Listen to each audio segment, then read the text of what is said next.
Дэлхийн монголчуудын эмчил радио 88.3-ыг сонсож байгаа сонсогч танд баярлалаа. 7 хоног бүрийн даваас баасан гарагт яг энэ цаг мөчид 9 цагаар минутанд танд хүрдэг.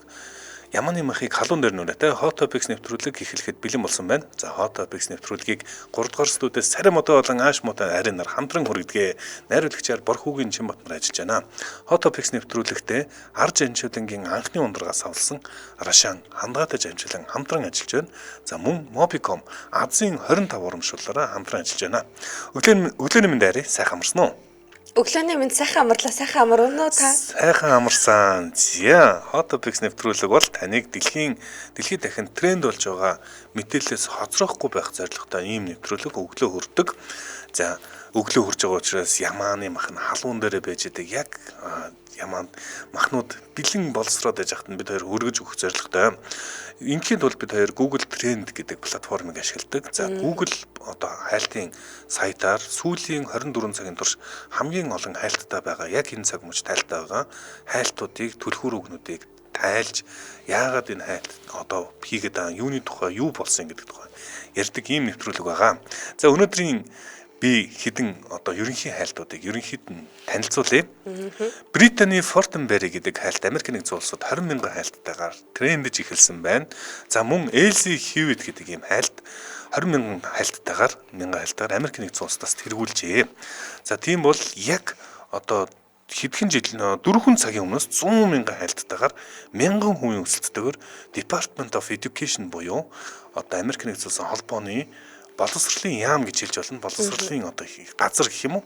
Газар гэдэг хайлтаас тэргүүлж эхэлсэн энэ тухай бас маш сонирхолтой бас сэдв яригдана. За мөн West Virginia Couple буюу West Virginia-д байдаг нэг хосуудын тухай White Feather гэдэг нэртэй юм хосуудын тухай бас хайлт тэргүүлж эхэлсэн байна. За би болохоор ямар мэдээлэл хүргэх вэ гэхээр Easy Busy билүү дээ. Yellow Busy гэдэг рэпер залуу яг хайлтанд нэг дээр дөнгөж сая ороод ирлээ. Тийм билээ. Энэ Yellow Busy 2 цагийн өмнөөс дөнгөж саяхан буюу 2 цагийн өмнөөс 1000% өсөлттэйгээр 50 мянган хайлттай тэргүүлж эхэлж байгаа юм байна. За энэ залуу яг юутай холбогдоод яагаад ингэж Америкт ингэж баг гарын рэперийн тухай хайгаад байгаа тухай би хүргэнэ. За үргэлжлүүлээд би өмнөд Солонгост нэлээд шууган тариад байгаа. Одоо манайхан нөгөө нэг юу дүү нас тогтсон 4 залуу тоглодог боловсон ирчүүд гэдэг кино боловсрал телевизээр гарч ирсэн. Энийг бол ерөнхийдөө ингэж Монгол эмэгтэйчүүд их сайн үзсэн болов уу гэж би санаж энэ тухайн үед нэлээд хит болж исэн. Энэ кинонд тоглосон нэг эмэгтэй жүжигчин маш их хохирсон тухай ингэж мэдээлэл цацагдаад тэгэхээр би болохоор юун тухай ярих вэ гэхээр энэ эмэгтэй жүжигчин яагаад хохирсон бэ гэдэг талаар ярьж өгнө. Ингээд өмнөд Солонгосын трендээс энийг сонгосон. Гуравт нь болохоор би одоо угаасаа хятад болохоор нөгөө тренд дээр байдаггүй. Угаасаа Google хариутай байдаг бах тий. Тэнгүүд Канад дээр тренд дээр гарч ирсэн нэг хэргийн талаар хятад Канад хоёрын холбоотой хэргийн талаар би ярьж өгнө. Энэ бол багахан хэмжээний улс төр тий хоёр улсын дипломат харилцаатай холбоотой ийм мэдээлэл байгаа. За эхний мэдээллийг дуудана. Британий Fortenberry. За энэ тухай ярих ч хэцүү гэх юм уу баш мөндөд чих дэлдийлгмээр хачин юм жигтэй асуудалтай холбогдсон хүний нэр байна. Британий Fortenberry гэдэг бол 31 настай математикийн багш хүн. За энэ математикийн багш хүн 2024 оны 1 сарын 9 хүртэл Мартинсвилл гээд сургуульд багшиж исэн байна. Гэхдээ 1 сарын 9-нд ажлаасаа халагдсан байна. За үүнээс өмнө Morgan County гэдэг одоо хошуу гэж бас хэлж болно. Morgan хошууд одоо Eminence-ийн ахлах сургуульд ажиллаж хагаад бас өмнө ажиллаж хагаад энэ ажиллаж авах хугацаанд математикийн багшаар ажиллаж авах хугацаанд нэгэн асуудалтай холбогдсон, нэр холбогдоод 10 гаруй хохирогчтой холбоотой шүүх хүртэл яг одоо боллсон юм байна. Саяхан болсон юм байна. За яасан бэ гэсэн чинь Британий одоо энэ Fortenberry гэдэг энэ бүсгүй бол одоо математикийн багш тэгээд 13-аас 15 насны ер нь өсвөр насны хүүгүүдтэй ер нь өсвөр насны хүүхдүүд хичээл цаадаг. Тэгээд өсвөр насны хүүгүүдэд хүчирхийлсэн, биелгийн мүлжлэг хийсэн. За дээрэс нь садар самунд уруудсан гэдэг нэртэйгээр одоо зүйл залтар ял сонсож байгаа хүн юм байна. За энэ бүр ямар амар хэрэг байна ч бүр багш нь эмэгтэй багш хөвгүүдийг одоо хүчирхийлсэн гэх юм уу бэлгийн мүлжлэгт оруулсан гэсэн ийм яргээр одоо яаж юм бэ? зүйл зал сонсож байгаа юм бүсгүй юм байна. За ер нь ихэнхдээ эмэгтэй нэмэгтэйг хүчирхийлдэг гэдэг бол яг энэ эсэргээрээ юм тохиолдол болж байна л да. Эмэгтэй математикийн багш нь хүүхдийг одоо хүчирхийлсэн за ийм асуудал болж байна. За тэгсэн чинь Фортенберри яадаг байсан бэ гэж чинь 13 настай хүүг одоо жишээ зарим нь хамгийн залуу нь энэ дундаас бага настай нь 13 настай хүү. 13 настай хүүд одоо мансууруулах бодис өгөөд одоо драг өгөөд тэгээд тэр хоорондоо одоо бэлгийн ажил хийдэг байсан. Балиар муухай бузартай юм бэ тий. Үгүй харин тийм. Тэгээд бүр нэг тийм ингээ нөө зэвүү дургуугаар зэрэг хүрнэ гэдэг шиг надад ч бүр сонсон ч бүр нэг сонио энд ингээ нэг уугар буцлаадах юм. Үгүй тийм. Тэгээд нь шүү дээ тий. Энэ ингэсэн байна. Одоо нөгөө хүүгүүд нь бол бид нар хүсгүй байсан ч хийхээс өөр аргагүй нөхцөл бүр тулгадаг байсан гэсэн байгаа. Тэгэд ингэдэг гинэ Snapchat. За Snapchat-аар хүүгүүдөө ангийн одоо зааж байгаа ангийнхаа хүүхдүүд лүгээ зураг явуул. Одоо эргэтнийхээ зургийг явуул. Би $100 худалдаж авъя гэж одоо тэгж ярьдаг байсан гэж байгаа юм. За тэгээд бүгдээрийн цуглуулж найзуудаа дагуулад ир гэж яхад одоо олуулаа нийлж хагаад бэлгийн ажилд ор гэж уруу татчих бүр ингэж завхарч задгардаг тийм одоо эмэгтэй байсан болж таарч байгаа юм. Эмэгтэй педофил юм байна шүү. Педофил тийм байна тий. За тэгээд энэ зураг нь энэ найруулагч өгсөн байна. Бүр нөгөө нэг ийм зэвүүн хэрэг хийсний сонсонгууд ингээд нэг харахаас ч зэвүүн өрмөр тийм зураг байна л да энэ дээр бол. За тэгээд энэ одоо Америкуудын одоо бүр чихийг дэлдэлсэн хачин чихтэй хэрэг болж байгаа юм байна. За Snapchat бол Session гэдэг одоо энэ аппликейшнаараа дамжуулж одоо сурагчдтайгаа холбоо тогтоодог, сурагчдтайгаа зөв бус одоо зүйлд уриалан дууддаг. Тэгээд ийм эмэгтэй одоо инхүү ялгаа сонсож байгаа юм байна. За тэгээд Бритни Фортенберри гэдэг энэ одоо хайлт бол ерөөсөө өчигдрөөс эхлээд одоо бүр яаж гисэн трендлж эхэлсэн юм байна те. За тэгээд ингэсэн байна. Кристина Коробов гэдэг тухайн одоо шүүх одоо нутгийн шүүх нь энэ бол тийм түгээмэл тохиолдоод байдгүй ч гэсэн энэ бол хэрэг. Энийг одоо ерөөсөө тийм хүмүүс sexual about what happens to this гэж буюу энэ одоо хэрэг бол тийм гоё сайхан зүйл бол огт биш ээ. Энэ бол яг утгаараа мүлжлэг юм а гэж юм тайлбар хийсэн байна. Би нөгөө юу л да миний ингээд нэг тийм хүнд нэг тийм жанжин шугам ч юм уу тогтоос нэг тийм үзэл баримтлал байдаг штэ. Би өөрийгөө хамгаалах чадваргүй хүмүүсийн эсрэг хийсэн хэрэгт би үнэхээр хатуу байр суурьтай ханддаг байхгүй юу. Тэнгүүд одоо ингээд 13 настай хүүхэд чинь тийм үү маш бага хүүхэд шүү дээ. Миний хүүхэд л гэсэн үг байхгүй юу да. Тийм. Миний хүүхдээ эсрэг ийм энэ эмэгтэй тийм үү ингээд тийм өөрөө ингээд тийм бүрэн нас биеийн төрсөн хүн шиг шийдвэр гаргах боломжгүй хүүхэдт маань ингэж халцмал би нэр үнэхээр би нөгөө яг нөгөө нэг чи юуг санаж байна хаацсны хэрэг үлээ дээ. Яг хүүхдийн хүчирхийлсэн залууг аав нь ингээд онгоцны буудлын дээр хүлээж аваа шууд ингээд буудаад амь насыг хороочдаг. Яг энэ хэрэгшил би мэдгүй би бол яг өөрийн зүгээс л тийм л арга хэмжээ авах нөгөө миний дотор тэр бухимдал танихгүй хүүхд дээр буцалж яах гэхээр хэрвээ миний хүүхд бол би энэ дээр бүр ингээд авч хилцэх ямар ч боломж авахгүй хаа. Харин тийм энэ хэргийн бас нэг онцлог нь багш хүн гэдэг бол одоо алтан тушаал. Энэ бол яг алтан тушаалаа урвуулан ашигласан хэрэг мөн гэж нэрлэж байгаа байхгүй юу. Багш нь одоо чи одоо манад хурж ир танаг ирлүү би яваад очиж гэдэг юм уу. Эсвэл хичээл ингэрээгээд давуу байдлаа ашиглаад одоо янз янзын юмыг одоо чи ингэдэг гэхээр хүүхдүүд одоо дагахаас өөр аргагүй шүү дээ тийм. Тэгээ ийм хэрэг одоо болсон байна. За энэний тухай өглөөний миндэ балай новшин юм бэ гэн.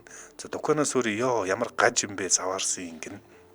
Томбат баяр болдоотор хонхтон яагаад ийм гаж байдаг вэ гэсэн. За энэ тийм ч учраас одоо хүмүүсийн одоо чихийг дэлдэлгээд хүмүүс ингээд итгэхгүй энэ асуудлыг Бритни Фортенберри гэж Google-ээр хайгаад байгаа юм.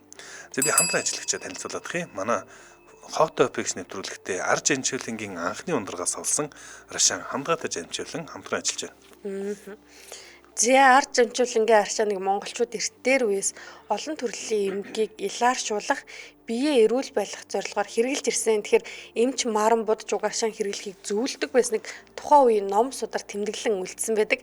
Илааршуулах чадварыг Монгол болон зөвлөлтийн эрдэмтэд бүр хаа байсан 20 дугаар зуунд тийм үү шинжлэх ухааны үндслэлтээ судлаад одоо энэ аршааны тийм үү ундраас гарч иж байгаа тэр эрдэс бодис тийм үү эдгээр нь түшиглэн анхны бүтээгдэхүүн болгон сувлал байгуулчихсан билээ бүр зөв Монгол зөвлөлтийн үед гэсэн үг шүү дээ. Арж Амчуулангийн сувлал алдартай л да.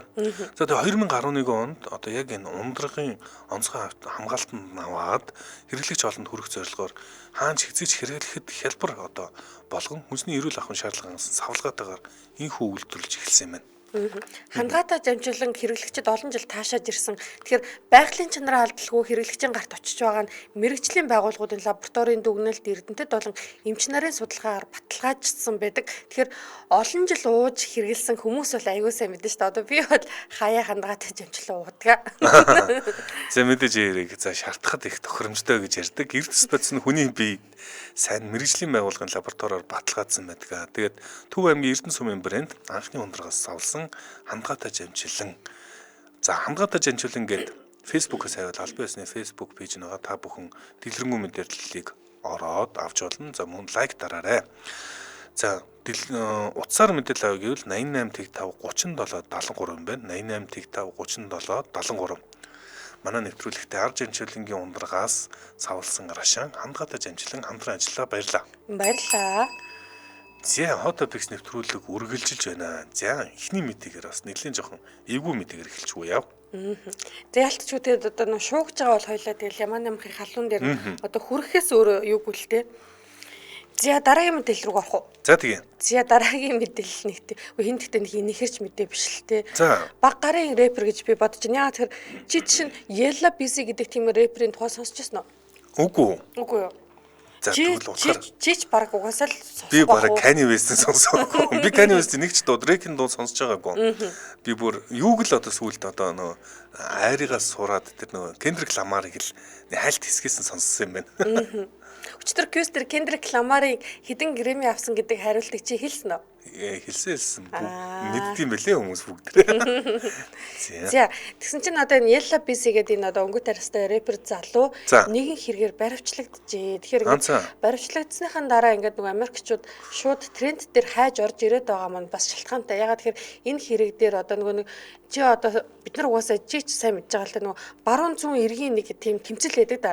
Одоо рэперуудын дундээ West Coast, East Coast гэдэг те. Tupac, Notorious B.I.G. гэдэг те. Тэгээ яг тэр одоо энэ маш их тийм юу одоо хурцтмал энэ тэмцлийн ингээд нөгөө хохирогчд болсон хоёр хүн бол одоо ялч Tupac тэгээд нэмээд Notorious B.I.G. буюу те Biggie Smalls гэдэг штэ. Тэгэхээр ингээд хоёр ингээд бүр eat хийж бүтээх насандаа явж исэн хоёр рэпер амиа алдсан энэ хэрэг бол 1990-ад онд болж исэн. Тэгвэл яг энэ үйл явдалтай холбоотой нэг тийм хэрэг болоод Yella Busy гэдэг одоо энэ рэпер залуу манай найруулагч зураг нь өгж байна. Тийм байна. Энэ залуу юм уу те? Техас мужид баривчилсан. Тэгэхээр энэ залууг M3 буюу одоо M3 гэдэг одоо рэпер залуугийн амь насыг хүнд мөнгө төлж амь насанд нь халдуулсан одоо амь насанд хөнөөсөн хэрэгт буруутгаад шууд баривчилсан байна л да. Тэгэхээр энэ хэрэг явдал болохоор одоо 2020 оны 11 сарын 11-ний өдөр Melvin Noble гэдэг буюу одоо M3 гэдэг нэрээр алдарсан ийм баг гарын бас рэпер залуугийн ингээд хэрэгт буруутгагдсан. За. Тийм тэгэхэд буруутгахдахтаа одоо болохоор энэ Kevin White гэдэг залууд мөнгө төлөөд за тэрнийг очиод ингээд те бүрлгээд их гэсэн юм тий. Зүйл дуусгатах гэдэг ингээд мөнгө төлөөд ингэж одоо тохиролцоо хийсэн байсан гэдэг нь бол тогтоогдсон. Одоо найруулагч ирээ зураг нүж бол тэрийг нөгөө хүний амьд хүрэх гэж байгаа залуу юм нөгөө нүд нь гарцсан хар юм юутай багтай тэг буу бариад гүйж байгаа. Одоо энэ зураг дээр харагдахаар бол би гар буу биш нэг тийм амар айгуу тийм кинон дээр гардаг шиг маш буу шиг харагдаад байгаа байхгүй надад бол. За тэгээд энэ хоёр залуу яагаад ийм хэрэгт ингээд ороод яг ийм байдалд орсон бэ гэсэн чинь Даллас хотын одоо нөгөө рэп ингээд ертөнц гэж байна шүү дээ. Ямар нэг хотод тийм одоо тийм манайхан ч одоо тийм ингээл бас дотроо дисэлдэг шүү дээ. Нэг хурган дисэлдэг шүү дээ. Би зөндөө дис мэдх юм байна. Монголдоо бол. За тэгсэн чинь Даллас хотын яг ингээд рэп одоо ертөнцөд энэ хоёр хоорондоо маш удаан тэмцэлдсэн. Маш удаан заяа. Тэгээ хоорондоо ингээд хоёлаа ингээд Далласаас нэгэн үе гарч ирсэн. Одоо чинь 91 илүү 92 оны залуу байгаа байхгүй юу? Гарч ирээд нэлээд удаан хоорондоо ингээд өрсөлдөөд яванда Далластай ингээд нөгөө биентэйгээ хин нь танигдаад танигдах тусмаа биенийгээ доош нь хийгээл гэсэн заяа. Ямар ч үчтэй харин тийм. Бараг ингээд нөгөө нэг биенийгээ дийсэлсэн хоорондоо энэ нөгөө нэг өрсөлдөд сүргэлдэжсэн энэ хоёр ингээд баг алдарт түргсэн ингээд одоо энэ оддын хов живийг хамгийн түрүүнд мэдээлдэг TMZ дээр бичсэн байна л та. За тэгээд хоорондоо diss track хийсэн буюу одоо diss дуу хийсэн заяа. Нэмээд ингээд би энийг ингээд сүрдүү одоо ингээд алан тал ингээд сүрдүүлсэн. За сошиал медиа дээр нэмээд одоо хоорондоо ямар нэг ингээд те бөө ингээд би чамайг доош нь хийж байгаа юм шиг ингээд тийм постууд хийгээл заяа. Бөө юм болж сүүл рүүгээ одоо Yella Busy гэдэг залууг 2019 онд ингээд тэ годомжинд талхчихад хажуугаар явжсэн машин буутгаж оролдож байсан. Үзээ. Яг бүр ингээд Tupac юу Big Small хоёр шиг байгаа зү. Солиод юм бэ. За. Тэгээд эцсийн ингээд юунд нь бүлэгт нь одоо Emo 3 гэдэг залуу ингээд хүнд буудуулж амнасаа алдсан. Тэг бүр алдсан юм уу те? Emo 3 гэдэг залууг амнасаа алдсан энэ хэрэг дээр одоо бүр явсаар ингээд те цагдаахан 2 3 жил шалгасны эцэст за энэ Yella Busy гэдэг хүн энэ алхахыг захиалсан байна гэд.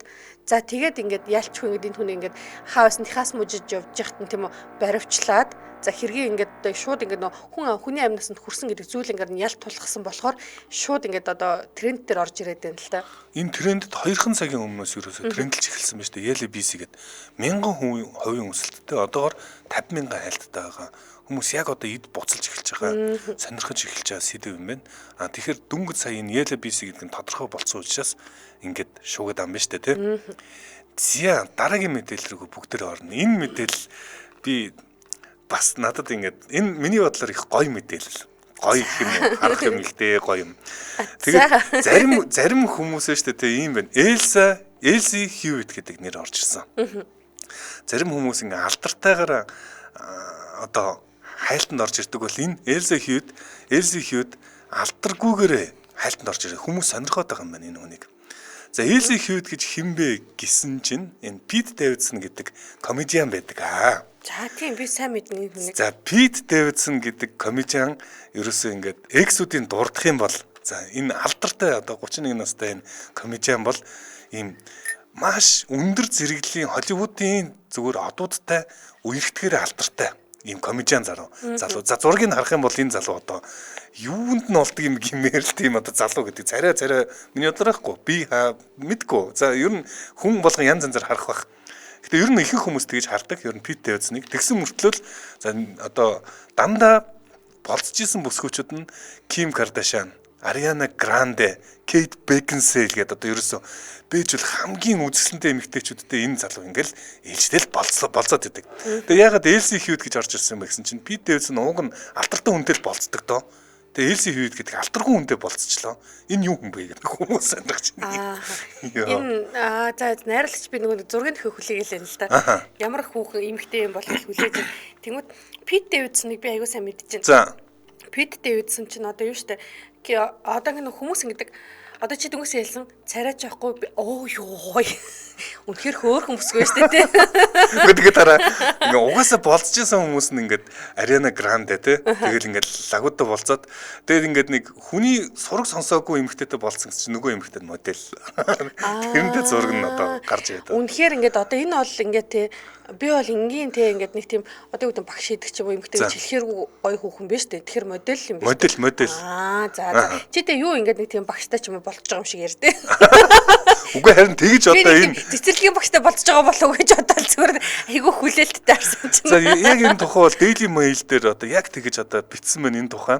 За Pete Davidson-ы шинэ найз охин нэх олонний танил хүн биш байна гэд. Тэр нь баг сенсац юм шүү дээ. Йоо за энэ далайн хэрэг дээр энэ хоёр ингээд цуг байна л да. За энэ хүн үнэхээр одоо төгс модель ээ нөө тэр одоо би одоо эмхтүүний биехаг ингээд янз бүрээр хилээд байлж. Манай анж яхаас бол алах байсан байхгүй.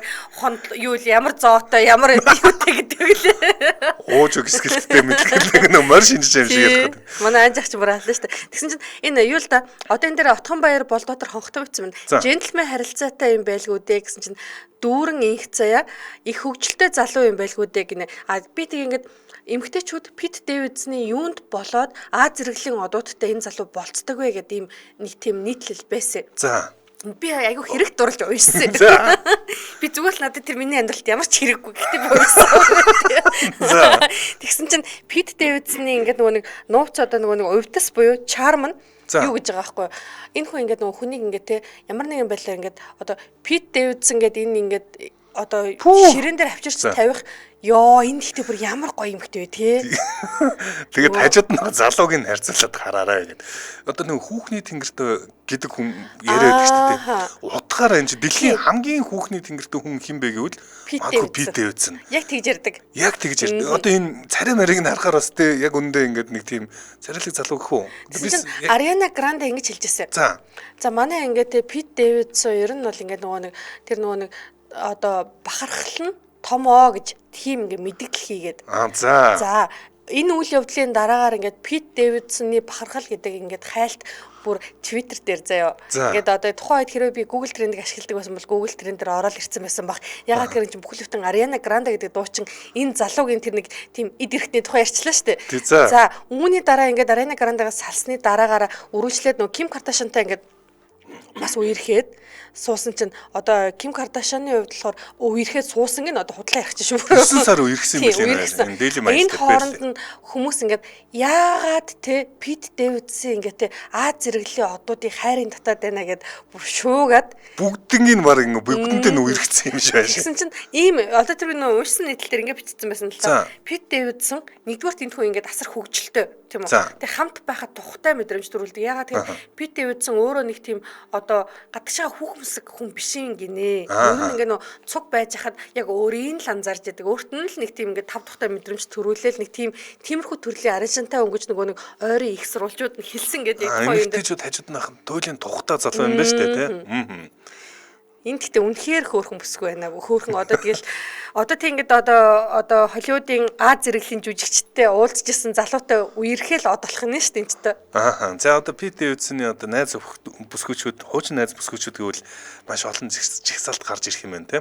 Daily Mail дээр одоо энэ тухай мэдээлснээр Elsie Houghton нь бол 29 настай. За тэгээд энэ хоёр бол одоо celebrity ерөөсөө алтартан бол биш ээ гэсэн байна. За тэгээд Пит Дэвидсон өөрөө энэ найз бүсгүүтэй маш жаргалтай байгаа гэж байна. За энэ жил 31 настай байгаа Пит Дэвидсон ер нь амьдралын хэв маягаа өөрчлөхөөр шийдсэн тухай Daily Mail дээр бас давхар одоо энэ дурдсан байна л та. Энэ хоёр одоо ингээд зураг авахулсан байдлаар харуул нэг онцлог зүйл нь түүний ингээд шивэснүүд нь маш тод харагдаж байгаа гэсэн. Пит Дэвидсон яа? Тийм, Пит Дэвидсон. За Пит Дэвидсон юу гэж өмнө нь мэдгдсэн бэ гэхээр шивэснүүдээ ер нь бүх шивэснүүдийг бүгдийг нь арилгуулна гэж одоо өөрөө мэдгдсэн. Тэгээд гівч тэр яг процесс нь гэх юм уу шивэсээ арилгах одоо ажилбар нь тийм амжилттай явагдахгүй байгаа юм байна. Яг гэвэл маш тод энэ шивэснүүд нь харагдаж байна. Тийм байна тий. $200,000 нэг удаагийн шивэсний арилгалт ороод маш өвдөлт ихтэй байдаг гинэ. Тэгээ өөрөө тайлбарлахдаа бол өнгөтэй шивэс бол бүр их өвддөг. Хар цагаан бол бас учиртай байдаг. Өнгөтэй шивэснүүд л хамгийн их өвддөг. Тэгээд би одоо ямар ч гэсэн 40 наснаас өмнө бүх шивэснээсээ одоо сална гэсэн ч байгаа юм. Энэ хаасаагүй ингэ шивэстэй байгаа хүн ядрах хэцүү юм бэ те. Шивэс шивэлчээ сүлд нь арилгана гэдэг. Өөрийнх нь тоглосон нэг кино байт юм аа. Энэ кинон дээр нэг жаахан бүтлгөөфтер нэг тийм ээжтэйгээ цуг амьдардаг залуугийн дүр. Би яг киноных нэрийг санахгүй байна л та. Ингээд ээжтэйгээ цуг амьдардаг залуугийн дүрийг бүтээдэг байхгүй юу? Тэгээд тэгсэн чинь ээж нь нэг тийм гал сөнөөгч ингээд залуутай ингээд одоо өөрийнхөө үеийн эрэгтэйтэй ингээд нэг тийм дотн харилцаатай болоод ер нь үерхэд болцоод нэг гэрт ороод тэгсэн чинь тэр хүн айгүй сайн хүн байгаад энэ нөгөө бүтлгөө явж байгаа тэр ингээд хүүхэд нь би таны нуруунд дээр ингээд шивэс ч болох гэж байгаа маа ингээд тасгал хиймээр нэгэ заяа. Тэгсэн чинь ингээд нуруунд дээр баах нэг хүүхдийн нэг тийм нэгдүгээр ангийн хүүхдийн зураг шиг юмнууд зураа хийцэн заяа. Тэрийн тэгээ ээж нь ингээд яг тэр киноны төгсгөл хавцаа илүү харчаад ийш хөөх юм эндээ гэд яг өөрийнх нь шивэс нэг иймэрхүүгээд яг энэ тухайн нэг 400 шууганаар гэрлээ анжаах хоёр маань ярьжсэн. Ягаад тэр $200,000 шивэсээ арилгах гэдэг бол энэ чинь маш их мөнгө шүү дээ. Тэгээд яг энэ тухайг мэдээлжсэн. Тэгсэн чинь одоо ингээд яг тухайн үедээ ингээд шивэсгүй шахуу дотор хувцастай ингээд чухам зураг авалтанд орсон зургууд нь цацагдал би ингээд шивэсгүй би шинээр төрж мөрж гэж мэдээлэлгээдсэн чинь хотоо зүгээр битүү шивэстэй явжсэн. Шивэстэй хэвээр байгаа. Гол нь уг нь шивэсээ арилгах гээд оролцсон юм шиг байна. Тэгэд арилгаж чадахгүй л байгаа юм байна л та. Ер нь тэр нь тийм удаан явагдаад байгаа мó яагаад байгаа юм. За тэгж Daily Mail дээр тайлбарсан байсан. Ямар ч гэсэн Daily Mail дээр энэ шинэ одоо Elsie Houghton гэдэг бүсгүүтэйгээ ерөөсөө ийм юу гэх юм бусдаас ичгүүр санжургүйгээр хоорондоо үнсэлж тэрвэрлэж байгаа зураг хамт авахулсан байгаа нь сая харууллаа тийм манай найруулагч. За дараагийн мэдээлэл рүү бүгд орцгоё. За дараагийн мэдээлэл Өмнөд Солонгос улсын шоу бизнес ертөнцтэй холбогдож байна. Энэ солонгосчууд бүр үнэхээр мундаг юм аа. За ингээхийн заяа. Одоо би чинь ингээл нэг би чи одоо улаан Netflix ч үнэлтэй. Би гэртээ харихал юм бол зурагтан дээр Netflix дээр ямар нэг юм явж байгаа. Хөвчлэн нэг ямар нэг юм хийж хувьдаа ингээл баримт татгана тавьчихдаг. Тэгэл явж байгаа. Яг ингээд тухтаа үзэж байгаа үед би яг тренд болж байгаа ингээд кинонууд ч юм уу цувралуудыг ингээд хамж үзэх их дуртай. За тэгсэн чинь одоо ингээд Өмнөд Солонгосын entertainment ертөнцийн ягаад мундаг юм бэ гэсэн чинь тогоочтой од болох юм заяа. За тэгээ фитнесчтэй од болох юм. Нэмээд ингээд social influencer-уудаа од болох юм. Эднэртэй ингээд зориулаад reality show зохиогоод За. Тэгээд тэр нь үнэхээр сонирхолтой заяа. Бид тэр тоогоочтой шоуг би 2 удаа үзсэн шүү дээ. Тэгэнгүүт намайг ингэж сонсоод ямар ажилгүй юм бэ гэж бодож би угаасаа ажилгүй хөхгүй. За. Одоо энэ болохоор одоо би яг одоо Өмнөд Солонгосын жүжигчин эмэгтэйтэй холбоотой мэдээллийг Өмнөд Солонгосын тренд дээрээс оруулж ирлээ л дээ. За энэ яг яадаг мэдээ вэ гэхээр Юм Жин И гэдэг жүжигчин бүсгүйтэй холбоотой мэдээлэл Өмнөд Солонгос төр нэлээд дээгүүр орж ирсэн. За тэгээд энэ эмэгтэйг нөгөө би түрүү нөгөө хэлсэн нэвтрүүлгийнхэнд боловсон ирчүүд гэдэг кинон дээр тоглодог жүжигчин юм байна. За. Энэ кино маань 2012 онд гарч исэн романтик комеди гэж байгаа байхгүй юу? За тэгээд Монголд бол нэлээд гарсан юм. Одоо нөгөө нэг Жан Донгун билүү. Тэгээд нөгөө нэг нэлээд нэг тийм том нүдтэй солонгос эрэгтэй жүжигчин байдаг. Манай найруулагч одоо зургийг аягуулсан өгөх байхаа. За. За одоо яг энэ эмэгтэй харж байна уу? За. За энэ эмэгтэй яг юун дээр ингээд холбоотой болоод тренд дээр орж ирсэн би одоо ярьж үгүй заяа. За. За уучлаарай. За. Солонгостой шуугаад байгаа юм билээ тий. За. Юунд одоо нөгөө нэг одоо хацар нүүр ингээл урууландаа хүмүүс чинь ингээд ямар нэгэн тийм гоо сайхны бичил мессежлбэр буюу одоо фильтр шахуулах те ботокс тариулах тиймэрхүү ингээд нөгөөд хүмүүс ордог штэ. За энийг бол яг ийм зүйлд орж их үедээ заяа. Хоёрдугаар зэргийн түлэгдэлтэнд ороод. За. Тэгээ ер нь ингээд эн чинь тийм олонний танил жүжигчин хүн те олонний танил жүжигчин биш байсан ч гэсэн ер нь нүүрэн дээр хоёрдугаар зэргийн түлэгдэлт авах хэн хүсэх юм бэ? Тэгээд ингээд ороод яг энээсээ болоод маш их ингээд яагаад одоо гимтээд за гимтлээ ингээд одоо тэр нөгөө нэг түлэгдэлтийн эмчилгээ гэж байдаг юм. Энэ эмчилгээндээ бараг 50 удаа орсон гэв. За тэгээ ингэж орсныхоо төлөө ингээд одоо сөүлийн төв дүүргийн шүүхийн одоо иргэний хэрэг эрхэлсэн ингээд департамент буюу одоо хилцэд нь юу гаргасан гомдол гаргаад тэгээд одоо энэ Сөүл хотын Сёчо гүү буюу одоо Сёчо гэдэг дүүрэгт нь байдаг тэр гоо сайхны эмнэлгийнхаа эмчд гомдлоо гаргаад тэгээд би одоо ингээд энэ хүнээс болоод 2021 онд ингээд гимтсээ. За гимтсэн үедээ би ингээд кино зураг авалтанд орж исэн. Тэгээд миний нүүрэн дээр ингээд одоо тэр одоо ингээд чарах сориг одоо хацар дээр байгаа тэр чарах сориг ингээд уул мөрийг 2-3 метрийн занаас харахад ингээд мэдэгдсэн бай. Одоо чи намайг ингээд харж байгаа би гимтсэн бол чи шууд л харахад бүр тэндээс ингээд намайг харна гэсэн үг байхгүй. Тэгээд ийм нөхцөл байдалд ингээд би яг тэр зураг авалтаа ингээд гэрээний дагуу үргэлжлүүлэхийн тулд би бүр компьютер графикч хөлслөөд тийм үү өөртөө зөвхөн зориулж нөгөө цаанаасаа гэрээнийхаа дагуу энэ үн чинь нөгөө нэг өөрийнхөө те гадаад ингээд төрхийг хадгалах хэрэгтэй байсан. Гэрээгээ биелүүлэхийн тулд компьютер графикч хөлслөөд тэгээд ингээд 9.5 сая вон төлөөд тэгээд яг энэ кино зураг авалтаа дуусгасан. Тэгээд яг одоогоор бол би энэ хүнээс ингээд юм сэтгэл санааны хөхрөл, эрүүл мэндийн зардал, цаашд гарах ингээд эмчилгээний зардал тий. Тэгээд ингээд яг энэ хугацаанд авч чадаагүй ингээд нөө цалин хөлс алдсан цалин хөлсөндөө ингээд нийт нь тооцоод 200 сая воныг нэхэмжилж ин гэдэг мэдээлэл хийсэн. Мэдээлэл хийсэн гэж угаасаа нөө шүүхэд гомдол гаргах ингээд зарга үүсэх үедээ угаасаа нэхэмжилсэн. Зөв штэ одоо тэр чинь эмчийн одоо хариуцлагагүй байдлаас болж яасан юм те түлэгдсэн юм штэ харамсалтай юм. Тэгэд ялангуяа одоо царигаараа юу мөнгө олж иддэг хүмүүст бол одоо царай мараа түлэгдээд эвгүй болж ийн гэдэг бол баг карьер дуусах хэмжээний одоо яриалгүйтэй бодвол те. Тийм штэ одоо чи жишээ нь ингээл царай муутай гэдэг ч гэсэн. Би ч нэг санаа зовх юм. Тү. За яана нөгөө аригууны царай муутай гэлцэн гэнэ хүмүүс барай идчихнэ. Би ч одоо хамгаалах хүн шүү дээ. Бөө фэнүүдтэй одоо над руу бүр хувь чат мат ирээд лээ штэ. Фэн мэн гэж. Чи ямар муха бүдүүлэг авгаавэ гэл. Фэн мэн гэжээ. За тэгээд эмэгтэйгийн хувьд болохоор ингээд 50 удаагийн ингээд нөө түлэгдэлтийн ингээд эмчилгээнд орсон. За. Орсон ч гэсэн тэр одоо ингээд нөгөө авсан шарах сорин ингээд сайн идэхгүй байгаа. Одоо ч эндээс ингээд шарахтай. Тэнгүүд одоо найрлагчийн зураг нөгөөд байгаа. Одоо энэ жүжигчин бүсгүй маань ингээд яалтчгүй өөрөө ингээд гимтцэн гэдэг нь ингээд үнэн байгаад байгаа. Нүүрэн дээр нь тэр сорин байгаад байгаа. Гівчиг сөүлэгтэй шүүхээс ямар шийдвэр гаргасан гэж 200 сая вон нэхэмжилсэн чинь 50 саяыг л олгох боломжтой гэдэг тийм шийдвэр гаргасан. Мэдээж одоо энэ чинь нөгөө нэг шүүх одоо нийлээ нарийн шалгаа байлгүй. За тэгээд эрүүл мэндийн зардалт нь 11.1 сая вон заяа. Ирээдүйн эрүүл мэндийн зардалт нь буюу цаашаа явах зардалт нь 11 сая вон. Нэмээд яг тухайн ингээд нөгөө Ослоос хойш олж чадаагүй орлого гэдэг дээр нь 10.7 сая вон. Нэмээд сэтгэл санааны хохирол дээр 25 сая вон буюу ингээд нэг тийм ойролцоогоор 50 гаруй сая воны ингээд хохирол тухайн эмнэлгээс гаргуулж өгөх ийм шийдвэрийг гаргасан. Ямар хэцүү юм бэ? Тэгээд энэ ч одоо хариуцлагагүй байдлаас болоод өөрөө хохирчхоор чинь ингээд одоо юу гэх юм ялцгүй 200 саяын хохирол амсчаад байдаг. Тэгээд нэг 4.1 буюу нэг 50 саяын л одоо нөхөн олгор өгч байгаа юм байна шүү дээ, тий. За хамтран ажиллагчид танилцуулна. Манай Hot Topics нэвтрүүлэгтээ Цэнгэл машинтай болгоорой. Азийн 25 урамшууллаараа Mobicom хамтран ажиллаж байна. За Mobicom маань Азийн 25 урамшууллаад зарлаад 5 ширхэг Suzuki Jimny гэдэг машина 5 ялагчийг тодруулсан байдаг. За тэгвэл одоо болохоор супер шагнал буюу Land 300 GXR машины ялагчийг тун удахгүй тодруулах нэ. Тэгэхээр энэ бүр маш ингээ нөгөө хүмүүс зүгээр л нэг тийм утсаа ч юм уу тийм Mobicom ашиглаж байгаа хатлуу азтан болох боломжтой ийм нэг тийм уралдаан байгаа даа л та. Жишээ нь ингээд яг одоо та тийм Mobicom ярьдаг ингээд манайг ингээд одоо Hot Topic сонсож байгаа хүн байх юм бол 14,000 болон түүнээс дээш үнийн дүнгээр утсаа цэнэглээд суглааны эрхээ авна. За 2000 Land Cruiser 300 2025 оны загвар гэж. 25 оны Land Cruiser 300 GXR. За энэ хүү 3 эрх та цуглуулах юм бол энэ одоо супер шагналын эзэн болох боломжтой юм билээ. За нэг эрх цуглуулах гэвэл Mobicom application болон Mobicom-ийн бүх сувгаас 14,000 төгрөгөөс дээш үнийн дүнтэй нэгж датагаар цэнэглээд нэг эрх орж ирнэ. За хэрвээ 25,000 төгрөгийн онцлог карт бол нэмэлт датагаар цэнэглэл шууд нэг дор 2 эрхтэй болно гэсэн үг.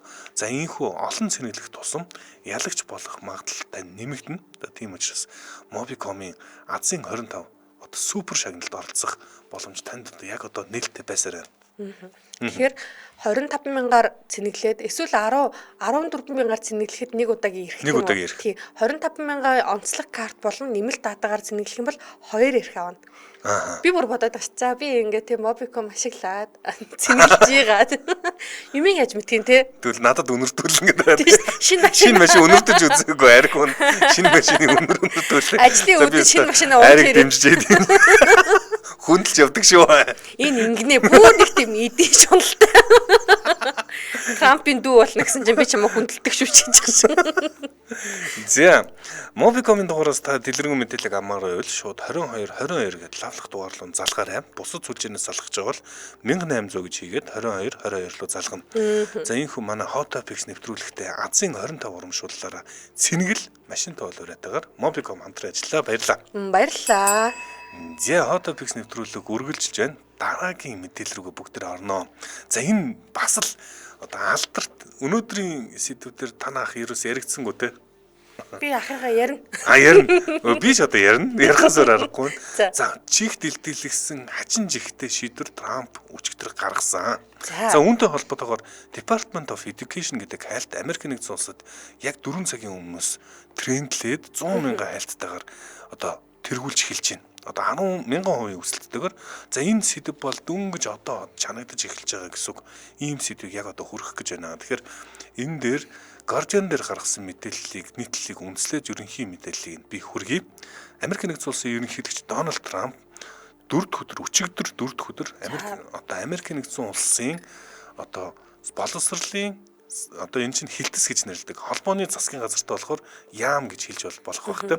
Боловсролын хилцээний одоо төрийн нарийн гэж нэрлэж Линда Макман гэдэг энэ хүнтэй хамт нэгэн зүйл дээр гарын үсэг зурсан. Энэ боловсролын хилцээ буюу газраа татан болгох одоо тушаал дээр гарын үсэг зурсан. За байж байгаараа бүгд тэр дахиад бодё. Манайхаар бол боловсролын яамыг татан болгож ийн л гэсэн үг. Боловсролын яамыг татан болгох одоо энэ одоо тушаал дээр гарын үсэг зурсан.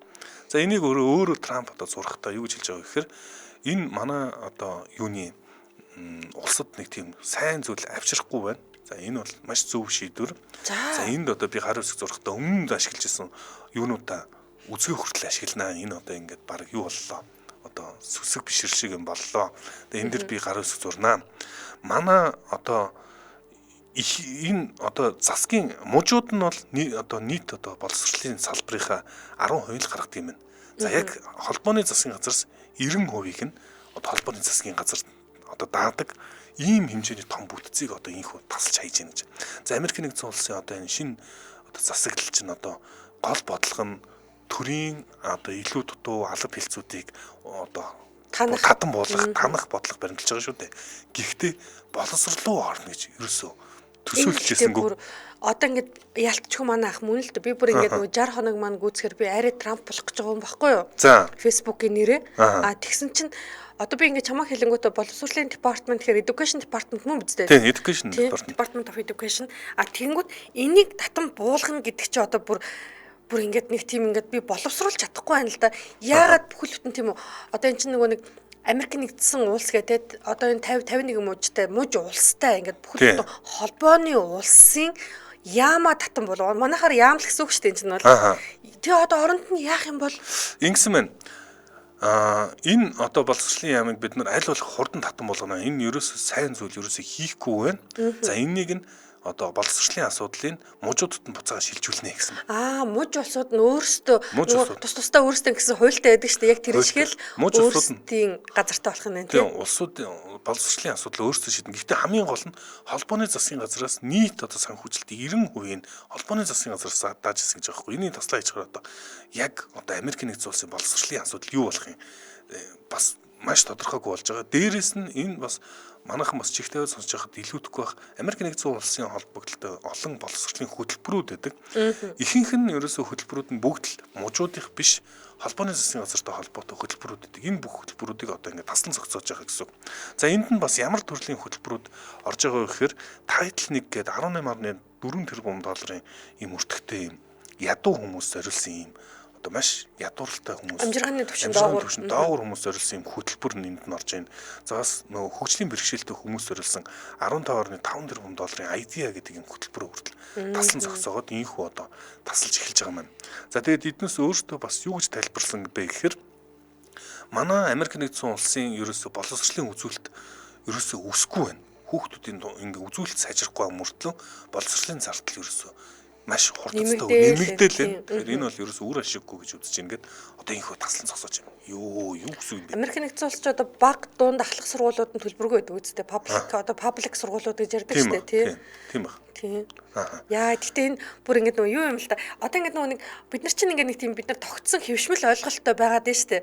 Улс төр ингэж явагддаг тийм үү? Нэг төр улсын те ялангуяа Америк нэгдсэн улсын ерөнхийлөгч ч юм уу тэр засаглалыг толгойлж байгаа тийм толгой хүн ийм байх ёстой гэдэг тийм ойлголттой байгаадсэн чинь Дональд Трамп гарч ирээд хөвшмөл ойлголтоо авч хайцгаа гэл ингээд нөгөө бидний хөвшмөл ойлголтыг ингээд толгоон дээрээс авч аянгууд ингээд бүр ингээд нухчин дараад байна л та бүр үнэхээр сонирхолтой 90 үед амьдарч байна. Юу бол сайн ойлгомжгүй. Америк нэгдсэн улс холбооны засгийн газар нь за мууч улсуудыг бол хэлээгүй холбооны засгийн газар нь боловсролын асуудлыг ер нь ингээд хайж байгаа гэж ерөнхийдөө бас томьёолж бас болох юм те.